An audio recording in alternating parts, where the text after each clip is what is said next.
રવિવાર રાહ જોતો હતો. રવિવાર કદાચ બોલો શ્રી દ્વારિકાધીશ કી જય. શ્રી મુસાભાઈ સંધી, શ્રી ગોપાલભાઈ મુંધવા, શ્રી રામભા ગઢવી અને શ્રી દડુભા કરપડા અહીં ભાઈનું હાર્દિક સ્વાગત કરે છે અને સાફો પહેરાવીને તેમનું હાર્દિક અભિવાદન કરે છે. બોલો કૃષ્ણ કનૈયા લાલ કી જય. બેન ડોલા કાઢતા નહીં હો, ભલે પહેરાવે.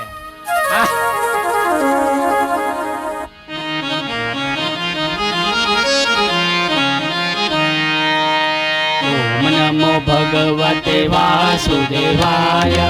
ઓમ નમો ભગવતે વાસુદેવાય.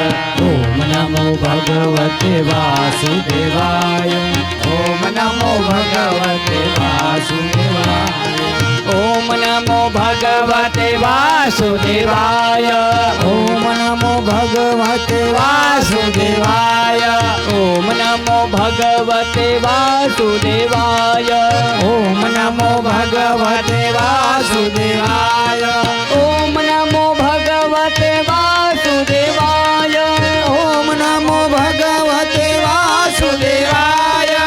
ઓમ નમો ભગવતે વાસુદેવાય. ઓમ નમો ભગવતે વાસુદેવાય. ઓમ નમો ભગવતે વાસુદેવાય. ઓમ નમો ભગવતે વાસુદેવાય. ઓમ નમો ભગવતે વાસુદેવાય. ઓમ નમો ભગવતે વાસુદેવાય.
જાન લઈને આવે છે.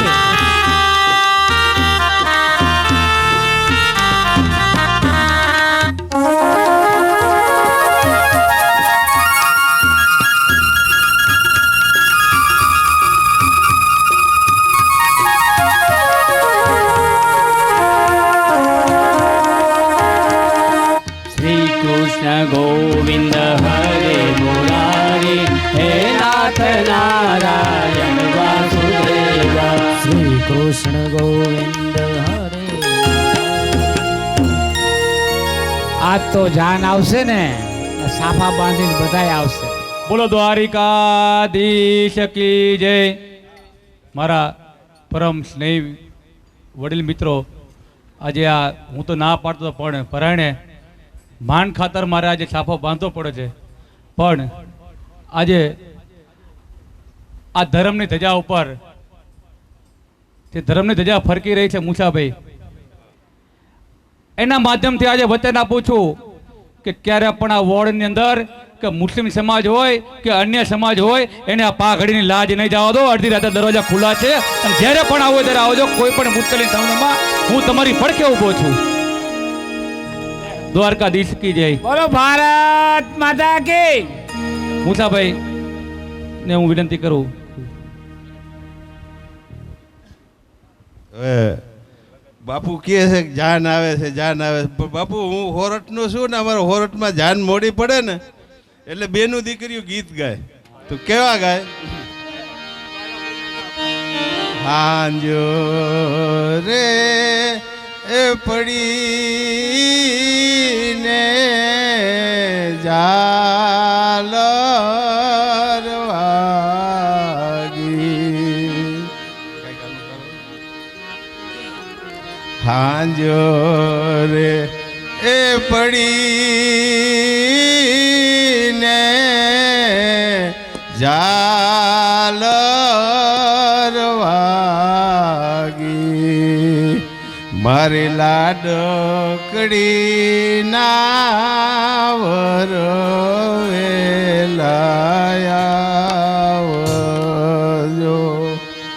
મારી લાડકડી ના વરવેલાયો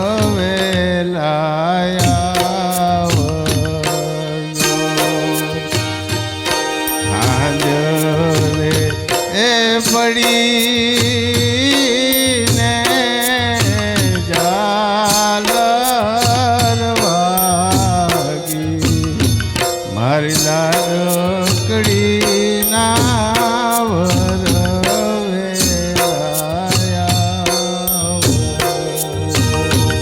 પણ ભાયાભાઈ ને હવે હું એક ફટાણું તો કે આ મોડી શું કામ પડી વરના એ દાદા ને સાફો નો જાન મોડે પણ ગોપાલભાઈ દાદ બાપુનો એક લગ્ન ગીત છે અને એકાદ બે કડી સંભળાવું ઢોલ ઘણા પ્રકારના વાગે પણ જ્યારે માંડવે જાન આવતી હોય વરરાજા પધારતા હોય ત્યારે એ ઢોલ કોઈ સૂર તાલ કાંઈ હોય નહીં અને જાનૈયા આમ ખુશીમાં રૂપિયા ઉડાડતા હોય ને મોજ કરતા આવતા પણ દીકરી જ્યાં બેઠી હોય તો એને કાને આ ઢોલનો તાલ પડે એટલે એને ખબર પડે કે હવે મારે બસ થોડી વાર છું એટલે બેઠી હોય તો ઊભી થાય ને ઊભી હોય તો હાલતી થાય ને હાલતી થઈ ને ગણે થાપના પાસે બે અને અમારે દાદ બાપુ લખે એ જી ઢોલ રે વાયગાને હૈયાદડું કિયા અને ગટડામાં વાગી ગઈ ઘમસાણ ઢોલ રે વાયગાને હૈયાદડું કિયા વરરાજાના વાયગા છે નિશાન ઘરમાં રે ફફડું રે કુણું એક કાળજો એના ગટડામાં વાગી ગઈ ઘમસાણ ઢોલ રે વાયગાને હૈયાદડું કિયા એ જી પીટી રે ચડીને બાળા પણ ઉતરું મીંડોળે બાંધી દીધા એના હાથ ઢોલ રે વાયગાને હૈયાદડું કિયા વરરાજાના વાયગા છે નિશાન ઘરમાં રે ફફડું રે કુણું એક કાળજો તે ક્યારેક સાંભળ્યું હવે ગોપાલ ખૂબ ખૂબ આભાર. આજે મારા માતૃશ્રી પણ સામે છે.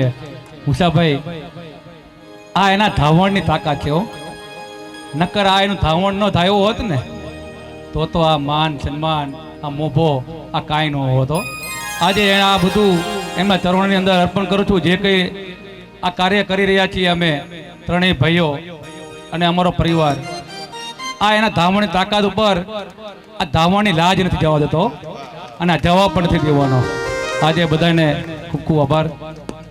બોલો દ્વારકાધીશ કી જય. બોલો દ્વારકાધીશ સાંજે હમણાં જાન આવે ને, અમારા જે લગ્નના ગીત ગાવા માટે કલાકારો આવેલા છે એમને કંઈ ખાસ રોકાજો. અને આજે આપણે ખૂબ ભલે 9 વાગે જમવાનું થઈ જશે, આપણે થઈ ચિંતા ન કરતા. હા મુસાભાઈ એક ભલે જાય, આપણે એમને રજા આપી, કામ હશે.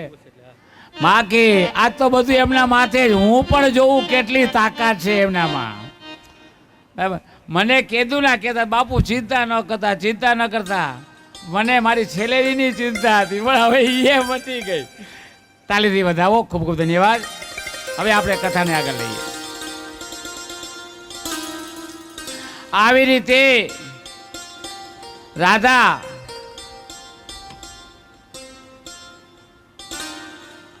મુસળધાર વરસાદ પડ્યો. નંદ બાબા કહે છે કે ગોવર્ધનની પર્વતની પૂજા નથી કરવી, પણ કૃષ્ણ કહે છે અને ગોવર્ધનની પૂજા થાય છે, આરતી થાય છે અને નગરજનો ચિંતા કરવા માંડે છે, હવે કરશું છું. ત્યારે કનૈયો કહે છે તમે બધાએ મારી પાછળ પાછળ ચાલો. બધાએ પાછળ પાછળ ચાલે છે અને જ્યાં ગોવર્ધન પર્વત હતો ત્યાં કૃષ્ણ લઈ જાય છે. પોતે ભાખણ ભરી બેસે છે અને પોતાની ટચલી આંગળી આખા ગોવર્ધન પર્વતને ઉપાડે છે. બોલો ગોવર્ધન નાથ કી જય. ટચલી આંગળી ઉપાડે છે. ગોવાળિયા અને નગરજનો બધા અંદર આવતા રહે છે કે ચિંતા ન કરતા, હમણે તમને કાંઈ નહીં થાય. અરે કાના, તમને થાક લાગશે એટલે બધાય કાના તું આંગળી નીચી કરી નાખ. બધે આંગળી ઊંચી કરી અને ગોવર્ધનને ટેકો દેવા જાય છે. કાનો સેજ આંગળી નીચી કરે તા ગોવર્ધન એ કાના કાના કાના. કોઈ ભગવાનને ઓળખી નથી શકતું. ભગવાનને આપણને ચલાવનાર, સુડાવનાર, ખવડાવનાર અને જીવાવાળા પરમાત્મા છે. છતાંય આપણે પરમાત્માને ઓળખી નથી શકતા અને આપણું ધાર્યું જ કર્યા રાખીએ છીએ. કનૈયો કહે છે કે જ્યાં સુધી હું તમારી સાથે છું ને ત્યાં સુધી કોઈનો વાળ પણ વાંકો ન હોય. જે માણસ સાથે ભગવાનનું ભજન કરતા હોય ને એનો દુનિયામાં કોઈ વાળ વાંકો ન કરી શકે. ગમે તેવું નાનું આયોજન કે મોટું આયોજન, આપણે તો કથાથી મતલબ, સત્સંગથી મતલબ. નીચે બેસાડે તો સત્સંગ ને ઉપર બેસાડે તો સત્સંગ. જોઈએ શું? અમે કઈ વિદ્વાન નથી અને અમને વિદ્વતાનો વટે નથી. અહીંયા આવ્યો, મંડપે કામ કર્યું, આ શિવલિંગની ઈંટું હારી, ઉતારામાં કામ કર્યું, ચાય કોકના ઘરે જઈને માગી પીધી અને પછી તમે બધા ભેગા થયા અને ઓળખાણ થાય ત્યારે કોઈ દે. સાચી વાત છે ને? ભાવિનભાઈ ગમે તેટલી મહેનત કરે પણ ઓળખતા જ ન હોય તો, પણ એકવાર બોલે એવું કામ કરી બતાવે તો બીજી વાર આવે ને. તો અમે અમારું એવું કામ કરી બતાવીએ તો તમે અમને બીજી વાર બોલાવો ને. માટે હંમેશા ઈશ્વરને સાથે રાખજો અને તમારું કામ થઈ જશે. નકર ઈશ્વરને સાથે ન રાખીને તો ગમે હાર જ હોય આપણી. પણ આપણે મોટી કથા કરાવી, નાની માના ઘર છે, 4 લાખનો ખર્ચો છે. આ પેલા તો 1.5નો મેં ખર્યો, પછી મને કે બાપુ રવા દો, હું તમને આપી દઈશ. હવે અમે કરી, પછી બીજા એમને નહીં ખા. આ કંઈ જેમ તેમ કામ નથી. પહેલાં તો મેં મારી જાતે કીધું 1.5 મારી કે પેલા વાપરી નાખવા દે, એટલે વળી પાછું તમે કંઈક આપો તો લઈ જવું. મેં કે આપણી આગળ બેલેન્સ ખલાસ. પછી ભાવિનભાઈ હાથ પકડ્યો, કહે છે ને आज तक कभी ऐसा हुआ ही नहीं जिसने भगवान का हाथ पकड़ लिया भगवान ने उसको बीच रास्ते में छोड़ दिया. પછી એમને હાથ પકડી, બાપુ આ તમને રવા દો. મેં કહું ધીમે ધીમે કરજો, બહુ ઠાઠ બતાવતા નહીં. પણ ભાઈ એ તો નેહડો ભેગો થાય તો કાંઈ એનો કાનાનું પ્રોગ્રામ હોય જેમ તેમ કરે કંઈ. અને એમને પછી કે બાપુ બધાને ગરમી લાગે, ચારેકોર કુલર આ તે. એક દિવસ તો તમને ખબર હું આખો તપતો હતો, અહીં કુલરે નહોતું, પંખોય નહોતો. પણ જ્યાં એમનું નજર પડી કે બાપુ વગર તો કુલરે નથી, પંખો નથી, તાત્કાલિક ફોન કરી અને બધી વ્યવસ્થા કરી. જો મેં આયોજન કર્યું તો હું તો કુલર વગર, આપણે પૈસા નથી, આપણે શું કરીએ? પણ જવાબદારી ઉપાડી લીધી. માટે હવે આવી રીતે રાતનો સમય થાય છે અને હવે મામા કંસને ખબર પડે છે કે નંદ બાબાને ત્યાં જે બાળકનો જન્મ થયો છે, નંદ બાબાને ત્યાં જે બાળકનો જન્મ થયો છે, એ બાળકને હવે મારે કંઈક બાણું કાઢીને બોલાવવું પડશે. એટલે અક્રૂર કાકાને બોલાવવામાં આવે છે. અક્રૂર કાકા કંસાગર આવે છે, મામા કંસાગર, અને કહે છે આપણે એક ધનુષ્ય યજ્ઞ કરવાનો છે, માટે જાઓ નંદ બાબાને ત્યાં જે બાળક છે એને આમંત્રણ આપજો અને નગરજનોને પણ આપણ આપજો. આ બાજુ અક્રૂર કાકા સમજી ગયા કે નક્કી આ કંસ મામાનું કાવતરું છે, છતાંય આજ્ઞા આપે છે. આજે અક્રૂર કાકા ધીમે ધીમે રથ લઈને આવે છે.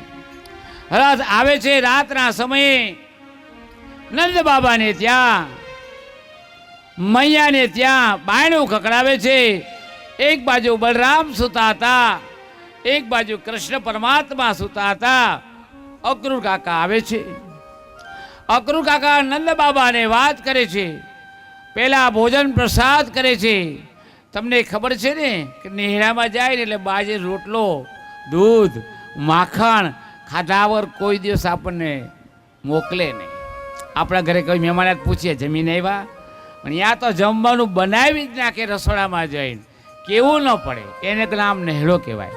માટે ત્યાં રસોઈ બની જાય છે, અક્રૂર કાકાને જમાડે છે. અક્રૂર કાકા વાત કરે છે કે બાબા, મામા કંસે એક ભવ્ય યજ્ઞનું આયોજન કરે છે. એની અંદર કાનાને તમારા ખાસ આમંત્રણ છે અને નગરજનોને આમંત્રણ છે. આટલી વાત યશોદા મૈયાને કાને પડે છે. મૈયા દોડતા દોડતા આવે, ના ના, મારા કાનાને ત્યાં કચ્છમાં આગળ નથી મોકલવો, એ એનો વેરી છે, મારા લાલાને મારી નાખશે. અક્રૂર કાકા કહે છે માતા ચિંતા ન કરો, હું સાથે છું ને. માં ખોળો પાથરી રડે છે. નંદ બાબા રડવા લાગે છે કે મારો દીકરો, એને ન લઈ જાઓ, મારે એક ને એક પુત્ર છે અને 90 વર્ષે મારા ઘરે પુત્રનો જન્મ થયો છે. 90 વર્ષે મારા ઘરે પુત્રનો જન્મ થયો છે, માટે પુત્રને ન લઈ જાઓ. ભાઈ માં છે, ગમે તેવો દીકરો હોય ને, પણ બાપ માના આંખમાં જો આંસુ પાડે તો કોઈ દિવસ સુખી ન થાય. પણ એકવાર જો માના આંખો લૂછી દે ને તો એના આશીર્વાદ પડી જાય ને, તો પાઘડી બાંધવાવાળા ઘણા આવે. માટે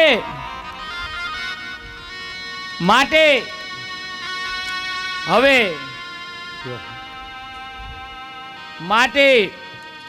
આજે અક્રૂર કાકા કહે છે તમે ચિંતા ન કરો. તા બાજુમાં કાનો સૂતો હતો ને, કાનાના કાનમાં વાત પડે છે. મૈયા રડે છે, મારી મૈયા રડે છે, મારા પિતાશ્રી રડે છે. લાલો દોડતો દોડતો માં આગળ આવે છે. માં તું રડમાં, મારો કોઈ વાળ વાંકો ન કરી શકે, તમે ચિંતા ન કરો. અક્રૂર કાકા કહે છે કે કાના, હું છું તારી સાથે, અને હું સૈનિકોને એવી રીતે સંતાડીને આવ્યો છું ને કે વચ્ચે બીજો માર્ગ છે, ત્યાંથી અમે તને ભગાડી દેશું અને અમે કહેશું કે કાનો ઘરે નતો ભાગી ગયો. કે ના, હું મામાને ત્યાં આવીશ, એમને ત્યાં યજ્ઞ છે, હું મામાને ત્યાં, મામા મને મારે, હું મામાને ત્યાં આવીશ. માં રડે છે. બલરામ કે ચિંતા ન કરતો, હું પણ તારી સાથે આવીશ. આવી રીતે બંને ભાઈઓ તૈયાર થાય છે. સવારનો સૂર્ય ઉગે છે. સવારના સૂર્યની ઉગતી સાથે અક્રૂર કાકા રથ તૈયાર કરે છે.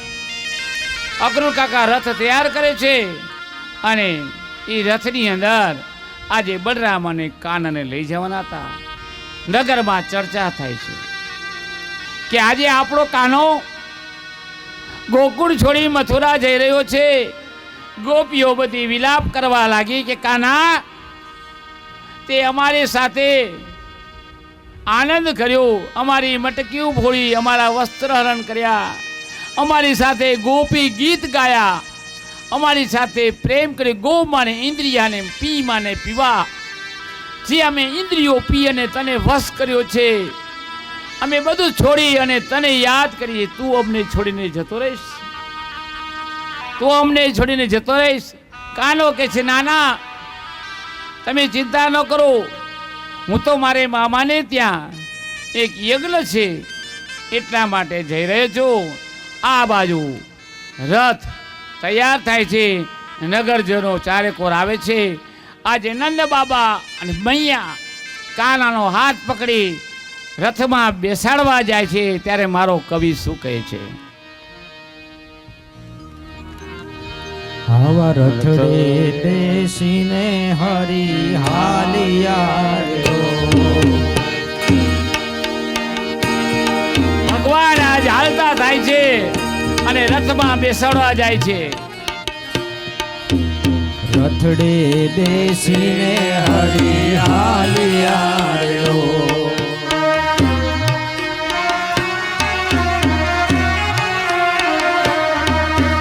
હાલ્યા છે કાંઈ મથુરાની વાટ જો. રથડે બેસીને હરી હાલિયા. આ બાજુ ગોપીઓ દોડતી દોડતી આવે છે, આ બાજુ ગામના નગરજનો આવે છે. કાના, કાના તું ન જા, કાના તું ન જા. પણ કાનો કે છે, મારું કર્તવ્ય છે, મેં જ્યાં કાર્ય માટે જન્મ લીધો છે એ કાર્ય મારે પૂરો કરવાનું છે.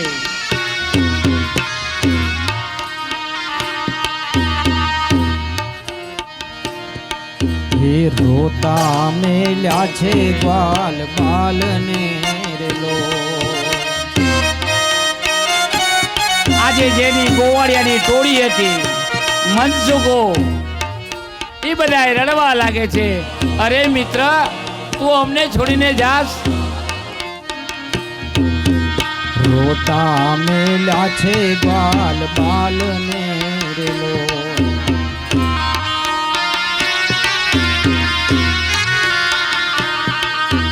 રૂવે છે કાંઈ જશો મોતી માત જો. રથડે બેસીને હરી હાલિયા રે. એ આવા રથડે બેસીને હરી હાલિયા રે. આ વાત રાધાને ખબર નથી. ગોપીઓ દોડતી દોડતી, આ વાત રાધાજીને ખબર નથી. ગોપીઓ દોડતી દોડતી રાધા પર.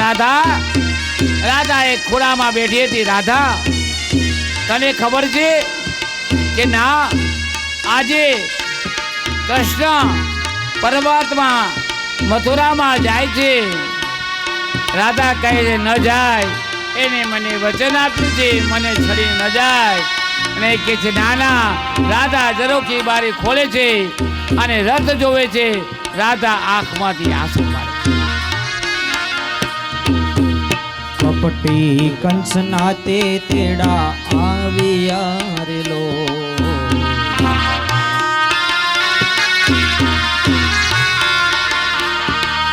એ કપટી કંસના તે તેડા આવ્યા રેલો.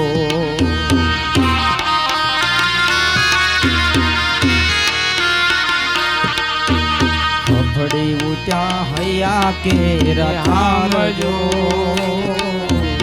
રથડે બેસીને રાધા રડવા લાગે છે. કાનાને સમાચાર મળે છે અને કાનો રાધાને મળવા જાય છે. રાધે, અરે રાધે, તું રડમાં. તારા આંખમાંથી એક પણ ટીપો ન પડવું જોઈએ. આ રાધાની આંખમાંથી ટીપું પડવા જાય છે. એ ટીપો આ કાનો હાથમાં ઝીલી લે છે અને વચને બાંધ કે જ્યાં સુધી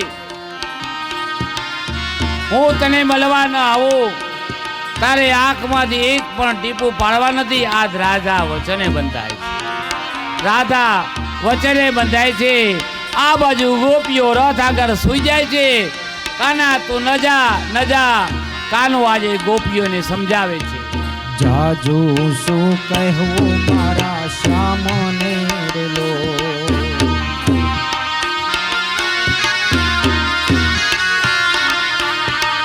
એ જાજુ શું કહેવું મારા નાથને લો.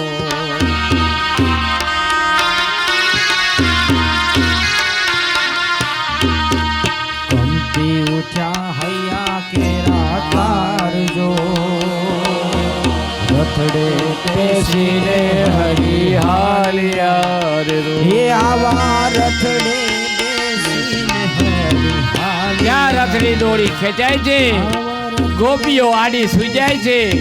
અને એ સમયે કૃષ્ણ ભગવાન ગોપીઓને સમજાવે છે.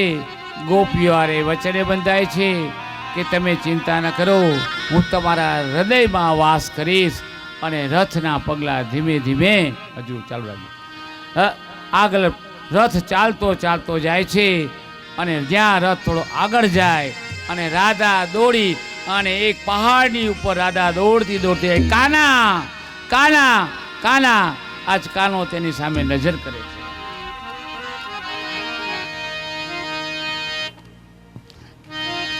રાધા હું પુકારું પૂરી દ્વારિકા,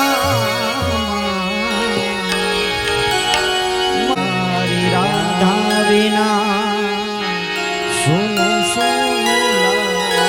રથ ચાલતો જાય. રાધા જોવે છે ને કૃષ્ણ કહે છે કે તારા વગર મને પણ સૂનું લાગશે. હજારો છે રાણી છતરાધિકાની, રાધિકાની યાદ મને કાંટા જેવી વાગે. રાધા રાધાને પુકારે છે. રથ આગળ જાય છે. રથ આગળ જતા અક્રૂર કાકા કહે છે, હે કાના, હે બલરામ, તમે ચિંતા ન કરતા, હું તમારી સાથે છું. થોડીક વાર ધ્યાન દો તો મજા આવશે. વાતો ન કરતા, બોલો રાધે રાધે. વાતો કરો તમારી સાસુના હમ. માટે થોડો પ્રસંગ સારો છે, તમને મજા આવશે. વાતો કરશો તો તમને અંદાજ પાડો ગાંગરીને વયો ગયો, એવું ન કરતા. માટે જો મહેમાનો આવે એની ના પાડી, થોડી વાર બ્યાજ રાખો. બેહે ને મહેમાન કેવા હોય ખબર તમને? સાચું ખોટું ન લગાડતા કહ્યું. આપણે તો ચોખ્ખું કહી દઈએ, મહેમાન હાર પહેરવા માટે આવે, કથા સાંભળવાનું આવે. બાપુ સાચી વાત ને? હા, ના તો વાત થાય ખાલી આનંદ. પણ આયોજક એને બેસાડી રાખે ને અને એકવાર બિહારી તો કાયમ કથામાં જાતા થઈ જાય.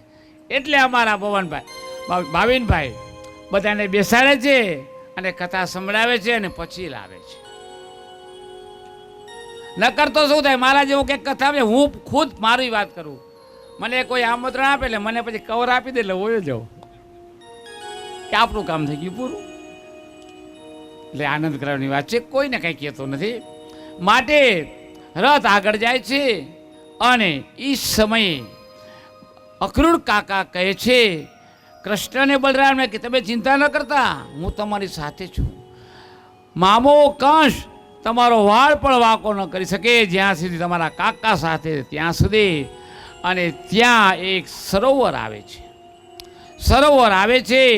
બલરામ અને કૃષ્ણ રથમાં બેઠા હતા અને અક્રૂર કાકા કહે છે હું 3 ડૂબકી મારી આવું. અક્રૂર કાકા કહે છે હું 3 ડૂબકી મારી આવું, સ્નાન કરી આવું, તમે બેસજો રથમાં. અક્રૂર કાકા ડૂબકી પેલી મારે છે, ત્યાં અંદર ડૂબકી મારતા અને બલરામ અને કૃષ્ણના દર્શન થાય છે. બલરામ અને કૃષ્ણના દર્શન અક્રૂર કાકા બહાર નીકળે છે. અરે આ તો બે અહીં બેઠા છે, મેં શું જોયું? ના મને સપનું લાગે છે. બીજી ડૂબકી મારે છે અને ત્યાં બલરામ અને કૃષ્ણ પોતે શેષનાગની છાયા પર બેઠા હતા. અક્રૂર કાકા બહાર નીકળે છે, જોવે છે, અરે આ તો અહીં બેઠા છે, આવું દ્રશ્ય કેમ દેખાય છે કે લાવ ત્રીજી ડૂબકી મારું. અને જ્યાં ત્રીજી ડૂબકી મારે છે ત્યાં શેષ નાગની પર મારા વિષ્ણુ ભગવાન બેઠા હતા, બલરામ કૃષ્ણ બેઠા હતા.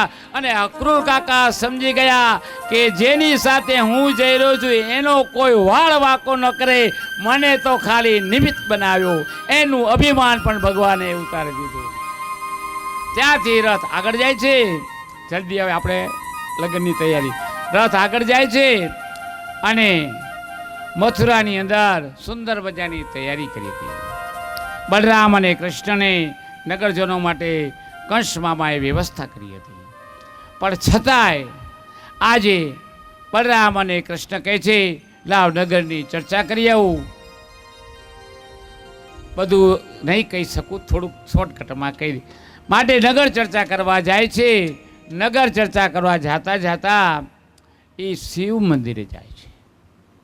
શિવ મંદિરે જાય છે અને શિવ મંદિર એક પિનાકી ધનુષ હતું ને એ મામા કંસ લઈ આવ્યા હતા. અહીંયા પિનાકી ધનુષ રાખેલું હતું, એને નગરજનો કોઈ ઉપાડી નતા શકતા.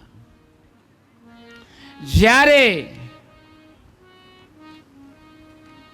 પરશુરામ નક્ષત્ર યુદ્ધ કરી અને પિનાકી ધનુષ શિવને પાછું દેવા ગયા હતા. શિવને ગુરુ માનતા હતા એટલે ગુરુની આજ્ઞાનું પાલન કરવું પડે. એટલે તેથી કીધું હતું કે આ ધનુષ જ્યાં ધર્મ થતો હોય ને અહીંયા આ ધનુષ આપજે. અને પહેલાં રાવણને ત્યાં ગયા, પણ રાવણને ત્યાં અધમ થતો હતો એટલે એ પિનાકી ધનુષ જનક રાજાને ત્યાં આપ્યું અને ત્યાં જાનકીનો જન્મ થયો. એ જાનકી આ ધનુષ ઉપાડી હતી. એ જ ધનુષ વર્ષો વીતી ગયા. મામા કંસે હજારો હાથી દ્વારા એ પિનાકી ધનુષને અહીંયા લાવ્યા હતા અને એની પૂજા જ રાખી હતી. અને ત્યાં બ્રાહ્મણો બધા ઊભા હતા, પણ મંદિરમાં જવાની મનાઈ હતી, દર્શન કરવાની છૂટી, પણ ધનુષ આગળ જવાની છૂટી નથી. પણ બલરામ અને કૃષ્ણ બ્રાહ્મણોને સમજાવે છે અને કહે છે કે તમે અમને આની પાછે નથી જવા દેતા, કે આને કોઈ ઉપાડી ન શકે, આને કોઈ ખસેડી ન શકે. ત્યારે બલરામ હસે છે. બ્રાહ્મણો કે હસો છો છું, અને બલરામ હસે છે કે આને તો હું ટચલી આંગળી ઉપાડી લઉં. અને બધાએ નગરજનો હસવા માંડે છે. અને કૃષ્ણની સામે બલરામ જોવે છે, કૃષ્ણ ના પાડે છે કે ઉતાવળો ન થા, કારણ કે શેષ નાગનો અવતાર હતા, ક્રોધ તો આવે. એટલે કે છે કે હવે કૃષ્ણ ભગવાન હાથ ડાળે છે. બ્રાહ્મણો કે તારી તાકાતની બહારની વાત છે. અને હલો એક હાથે આજે કૃષ્ણ ભગવાન એક જ હાથે પિનાકી ધનુષને ઉપાડી લે છે અને એક હાથથી બે કટકા કરે. આખા નગરમાં પિનાકી ધનુષ તૂટવાનો અવાજ આવે છે, અવાજ આવે છે. અને આને મામા કંસને ખબર પડે. મામા કંસને ખબર પડે છે આ શેનો અવાજ, કે જે તમે નંદ બાબાનો પુત્ર કહેતા હતા ને એ આવી ગયો છે. એને પોતાના હાથથી પિનાકી ધનુષ તોડીને કંસ મામા મૂંઝાવા માંડ્યા. અને જે આકાશ વડે હે નરાધમ કંસ, મેં તને પહેલા કીધું હતું કે 8મું ગર્ભ તને મારવા વાળો જન્મ લઈ ચૂક્યો છું, હજુ પણ તું મારી શરણે થઈ જા. તને મારવા માટે તારા સ્થાન સુધી હું પહોંચી ગયો છું, કારણ કે હું વચને બંધાવ્યો હતો અને હજુ પણ તને સુધરવાની તક આપું છું. તું એકવાર મારા ચરણે પડી જા. દેવકીનું 8મું ગર્ભ એ તારું મૃત્યુનું કારણ છે. હજુ પણ તું મારા ચરણે આવી જા. અને ત્યારે મારા મામા કંસ જારૂડને કહે છે, હે જારૂડ તો ચિંતા ન કર. અને મામા કંસ ધ્રુજવા લાગે છે અને કહે છે અરે આમ જાય તેમ જાય, પણ એને નિંદર નથી આવતી. અંતે ત્યારબાદ મામા કંસે કુસ્તી દળોને બોલાવ્યા, હાથીને દારૂ પાયો, મદિરા પાય, ગાંડો તૂર કર્યો. કૃષ્ણને બલરામે હાથી સાથે યુદ્ધ કરી એનો દંત તોડી અને બંને જણા હાથીને મૃત્યુ પુસ્તિકાનો પ્રહાર કરી હાથીને આકાશ માર્ગે ઉડાડી અને પોતે આગળ નીકળી છે. આ બાજુ નવા કંસે મોટી સભા ભરી હતી અને ત્યાં કુસ્તીદારો મોટા મોટા પહેલવાનો બોલાવ્યા હતા અને પહેલવાનો સાથે યુદ્ધ કરે છે. અને હજુ કે હે મામા કંસ, હજુ તું મારી ચરણે આવી જા, કારણ કે મેં બધાને મૃત્યુદંડ આપ્યો છે, માટે તને હું માફ કરીશ. ભગવાન વારંવાર તમને કહે છે પાપ કરતા બંધ થાઓ, પાપ કરતા બંધ થાઓ, અભિમાન તમારું છોડો છોડો છોડો. અને જ્યારે માણસ પાપ કરે જ છે, દારૂ પીવે જ છે, જુગાર રમે જ છે, તો બરબાદ થાય છે ને થાય છે. માટે હે માનવ, એક વ્યાસપુટી બ્રાહ્મણનો દીકરો કહે છે કે તમારા વ્યસનોથી તમે દૂર રહેજો અને જીવનની અંદર કોઈ દિવસ ક્રોધ ન કરતા. ક્રોધના કારણે માણસના વેરઝેર થઈ જાય છે. અને જે કાંઈ વ્યસન મુક્ત છો, વ્યસનથી દૂર રહેજો, કારણ કે વ્યસન માણસને મારે છે. તમને ભલે મારે, મરી જાઓ, અમને કંઈ વાંધો નથી, પણ તમારા પાછળ જે સંતાનો છે, તમારા પત્ની, ધર્મપત્ની, એના દીકરાઓ તમારા એ દુઃખી થાય છે. એટલે બ્રાહ્મણ અવાજ કરીને કહે છે કે જે રાક્ષસી વૃત્તિવાળા માણસો છે એ આ મદિરા, પાન, જુગાર, દારૂથી દૂર રહેજો. જેથી બે હાથ જોડીને કહું છું કે તમારો સંતાનો દુઃખી ન થાય, જેથી તમારા સંતાનો દુઃખી ન થાય. બાકી તમે પીઓ, મને કંઈ વાંધો નથી, પણ બાપ એની પાછળ મૃત્યુ વધતું જાય છે અને માણસ ખોટો પૈસો વપરાય છે. તો ધીમે ધીમે ન સુધરે, ન બંધ થાય તો ધીમે ધીમે સુધારો કરજો. ઘણા માવા ખાતા હોય, મસાલા ખાતા હોય, એ તો ઠીક છે, નોર્મલ વસ્તુ છે, પણ જે આખું જીવન બગાડે છે, પૈસો બગાડે છે, એમાં તમે થોડું ધ્યાન મર્યાદા રાખજો. વિશેષ કાંઈ કહેતો નથી કે ભાઈ જે કરતા હોય કરો, મને કંઈ વાંધો નથી. અને કદાચ જો હું તો મારા દિલની વાત કરું છું કે બંધ કરવું પીવું એ તમારા હાથની વાત છે. માટે થોડીક આદતો છે, ઘણી બધી પીવાની વસ્તુ છે, પીવો ના નથી, ઘણી બધી ખાવાની વસ્તુ છે, ખાઓ ના નથી. આવી રીતે હવે મામા કંસને કહે છે અને મામા કંસ અને આજે કૃષ્ણનું યુદ્ધ થાય છે. ધમસાણ યુદ્ધ થવા માંડે છે.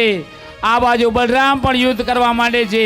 અનેક જણા મૃત્યુ પામે છે અને મામા કંસ સાથે યુદ્ધ કરતા કરતા મામાને એક મુષ્ટિનો પ્રહાર કરે છે. મામા કંસ ધબધે નીચે પડી અને એના પર કૃષ્ણ પગ રાખે છે કે હજુ પણ એકવાર માફી માંગ તો તને જીવિત છોડું. પણ બાપ અભિમાન તૂટતું નથી અને ભગવાન તેને મૃત્યુદંડ આપે છે, પણ છતાંય તેને મોક્ષ પ્રદાન કરે છે. છતાંય તેને મોક્ષ પ્રદાન કરે છે. ભગવાનના હાથથી જેનું મૃત્યુ થાય એને મોક્ષ મળે.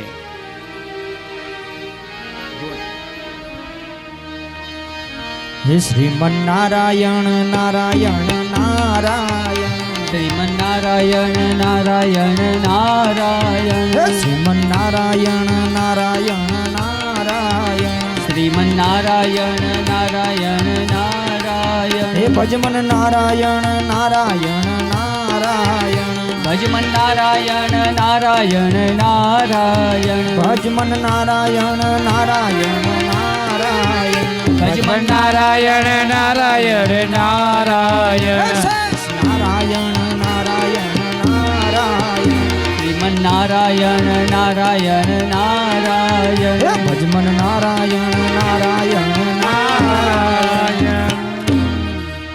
હવે આ બાજુ મામા કંસનું મૃત્યુ થાય છે અને હવે એમના જે માતા પિતા હતા ને જેલમાં પૂર્યા હતા. દેવકી અને વસુદેવને જેલમાં પૂર્યા હતા અને મામા કંસના પિતાશ્રીને પણ જેલમાં પૂર્યા હતા. એ તમામને જેલમાંથી કૃષ્ણ છોડાવે છે. અને આ બાજુ હવે ઉત્તરાયણમાં વર્ણન કરીએ કે જરાસંઘને 17 વાર ભગવાન ઉપર યુદ્ધ કર્યું. બધાને છોડાવે છે. આ બાજુ જરાસંઘનો લેટર આવે છે અને એની સાથે 17 વાર યુદ્ધ કર્યું. 17 વાર યુદ્ધ કર્યું. છતાંય યુદ્ધ કરતા કરતા હવે ભગવાને વિચાર કર્યો કે આ નગરની જળની અંદર અનેક માણસો મારા હિસાબે મૃત્યુ થાય છે, એટલે રાજપાટને કહેવું છોડી અને હવે નવું એક નગર બસાવું. આ બાજુ મામા કંસના પિતાશ્રીને રાજપાટ આપી દીધું, ઉગ્રસેનને રાજપાટ આપી દીધું અને કહે છે કે હવે હું આ નગરી છોડીને જતો રહું. અને ત્યારે હવે છેલ્લી વાર યુદ્ધ કરે છે અને યુદ્ધની અંદર ભગવાને વિચાર કર્યો હતો કે મારે અહીંથી નીકળી જવું છે. વિશ્વકર્માને કહે છે કે જાઓ તમે મારા માટે કોઈ નગરી બનાવો. વિશ્વકર્મા જાય છે. દ્વારકાની અંદર એક સુંદર મજાની સમુદ્રની અંદર નગરી બનાવે છે. આ બાજુ યુદ્ધ ચાલુ છે. ભગવાન યુદ્ધ મેદાન છોડીને ચાલ્યા જાય છે, દોડતા દોડતા જાય છે. ત્યારથી ભગવાનનું નામ રણછોડ રાય કે બોલો રણછોડ રાય કી જય. ભગવાન રણ છોડીને ભાગી જાય છે અને સમુદ્રની વચ્ચે દ્વારકા નગરી હતી એમાં પ્રભુ વાસ કરે છે. અને દ્વારકા નગરી સુંદર હતી, પણ જ્યારે નવું મકાન બનાવીએ ત્યારે વાસ્તુ પૂજન તો કરવું પડે ને. વાસ્તુ પૂજન આ સોસાયટીમાં મકાન બધા કોણ બનાવે છે? કોન્ટ્રાક્ટર. પણ કોન્ટ્રાક્ટર વાસ્તુ પૂજન કરી ન આપે. વાસ્તુ પૂજન તો આપણે કરવું પડે. માટે આજે ભગવાન વિચાર કરે છે, એક યજ્ઞ કરાવે છે. એ યજ્ઞની અંદર પોતે એક આમંત્રણ નગરજનોને આપે છે કે બધાય દ્વારકા નગરીમાં પધારો. દ્વારકા નગરીમાં ભગવાન નિવાસ કરે છે, એટલે નગરજનોમાં કોઈ દુઃખી છે નહીં. દુઃખી ધ્યાન દઈને સાંભળજો, નગરજનોમાં કોઈ દુઃખી નથી. ત્યારે ગામમાં એક ઝૂંપડપટ્ટીમાં એક બ્રાહ્મણ રહેતો હતો.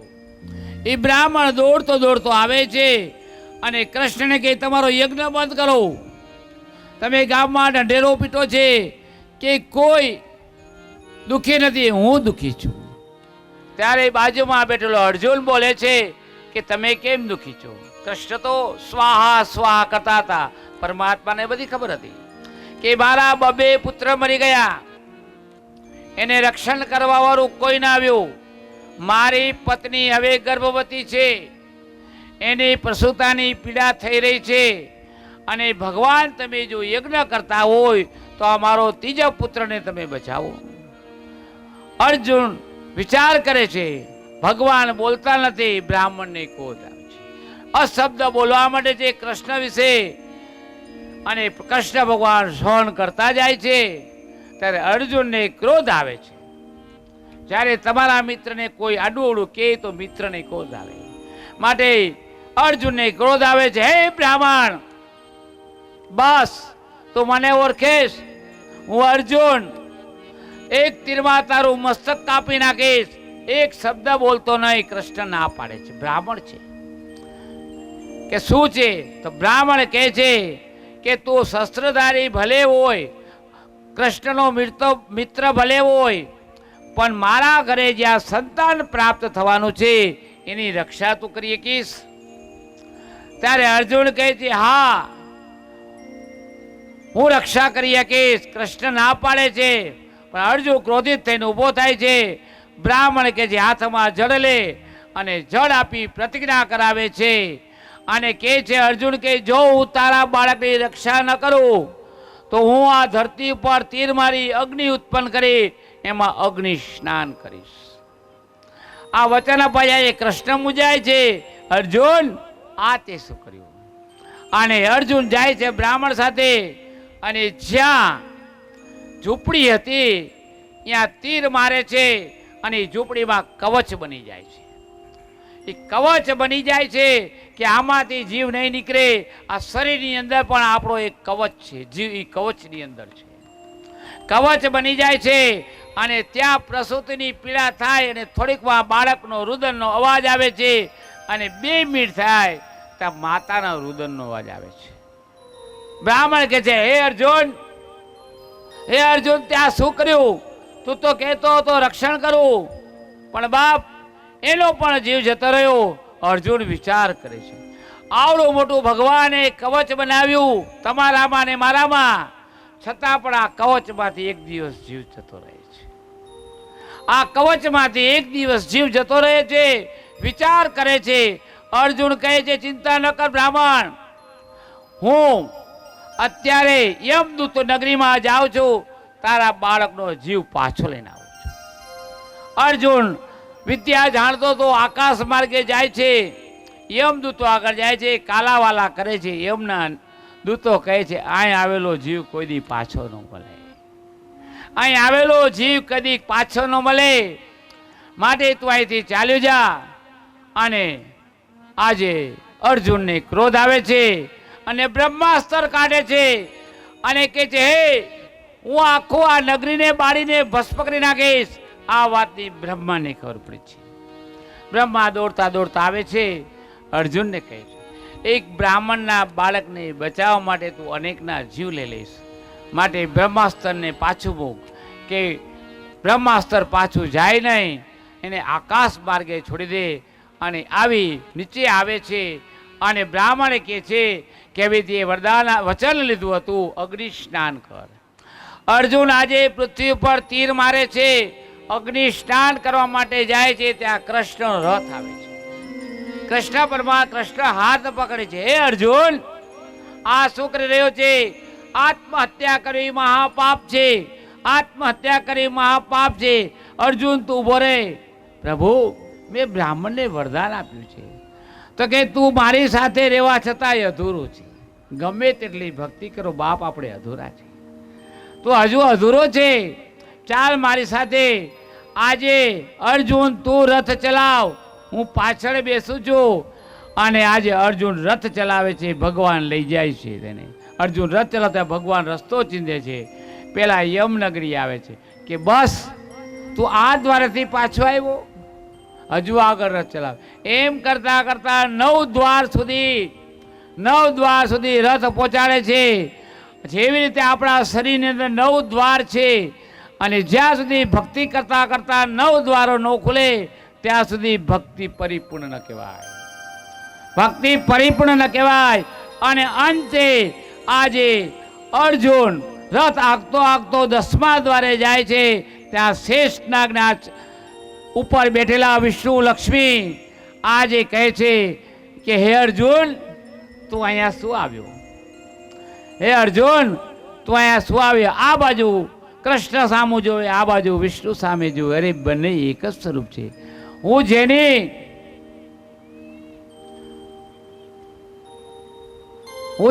સાથે રહ્યો એને પણ ન ઓળખી શક્યો. આ તો મારી સાથે પરમાત્મા હતા. અને ત્યાં અર્જુન કહે છે કે હવે પ્રભુ હું એટલા માટે આવ્યો છું કે બ્રાહ્મણના બાળકોનો જીવ મને આપો. ત્યારે ભગવાન કે એક બાળક નહીં, એના 3 બાળકના જીવ લઈ અને તું પાછો બ્રાહ્મણને આપી દે. તો બાપ મારું કહેવાનું તાત્પર્ય એ છે કે 9 દ્વાર સુધીની ભક્તિ તમે સાંભળો, 9 દ્વારની ભક્તિ તમે સાંભળો, પણ જ્યારે 10મો દ્વાર ખુલે ને ત્યારે જ આપણને મોક્ષ પ્રદાન થાય, આપણો જીવ પાછો આવે, આપણે વળી પાછા મનુષ્ય જન્મમાં પાછો આપણો જન્મ આવે. તો આ મનુષ્ય દેહ મળ્યો છે, તો આપણે પરિપૂર્ણ ભક્તિ કરવી પડે. આવી રીતે હવે અર્જુન કહે છે પ્રભુ, ત્યારે જ્યારે ભગવાન કૃષ્ણ કહે છે આજે તે રથ ચલાવ્યો, આનું ઋણ મારી માથે રહ્યું. અને મહાભારત યુદ્ધની અંદર આજે અર્જુનની રથની દોડી ભગવાન કૃષ્ણ રાખે છે. ભગવાન કોઈનું લૂણ માથે રાખતા જ નથી. રૂપિયો દો, મેં પહેલી વાત કરી હતી, એકડે મીંડે હું 10 તમને કાગળમાં લખી દઈશ, અને જેમ દાન કરતા મીંડા મારો ભગવાન ચડાવતા જશે. પણ જેથી સાધુને ક્રોધ આવશે તો એકડો ભૂસી નાખીશ તો વાંહે બધા મીંડા જ રહેશે, વાંહે ખાલી મીંડા જ રહેશે. માટે જીવનની અંદર કોઈ દિવસ બ્રાહ્મણનું અપમાન ન કરવું, દેવાય તો ભલે, ન દેવાય તો કંઈ નહીં. હાથ જોડી ના પાડવી.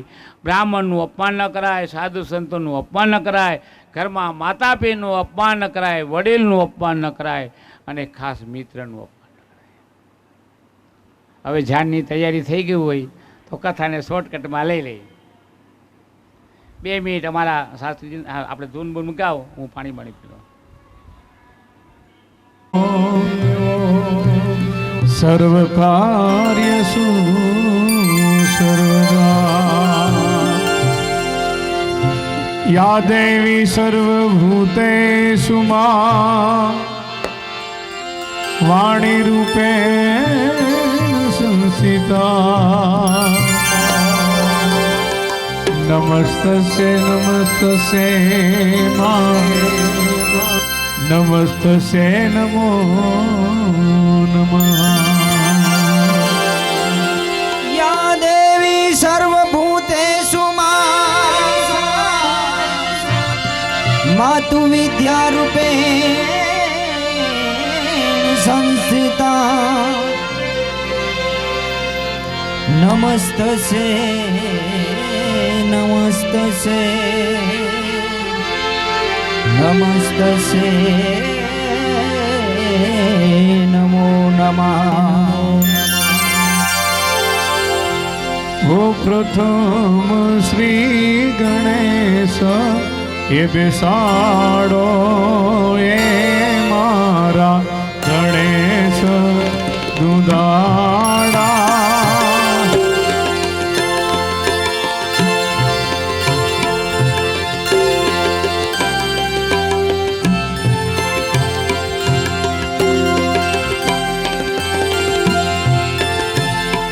એ પ્રથમ શ્રી ગણેશ એ બેહાડો એ મારા ગણેશ એ દુદાડા